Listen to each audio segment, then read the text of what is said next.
Hello friends, welcome back to the my new video guys and my YouTube channel guys. Today friends we are going to talk about guys how can we unhide photos in our Poco phone guys. You want to unhide photos in your Poco phone, so friend, how can you unhide? Today I will show you in this video guys how can we unhide photos. So before starting video friend, first of all go and subscribe the channel guys, click the bell icon and like the video. So and now let's say guys how can we unhide photos. So you open your file guys and just scroll it. Friends, you can see guys the save folder setting guys.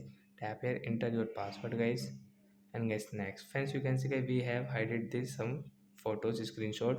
Like we want to unhide this screenshot, and how can we unhide? So which photo guys you want to unhide guys, select these photos and guys you can hide. Example for guys you want to unhide this for one, so I tap here and guys you can see guys this move out of the folder. So I tap here, then get this four screenshot will unhide, and guys you can see guys your screenshot is, we have this four screenshot here. So like that guys you can unhide your photos. So that's it guys, thanks for watching the video, bye guys.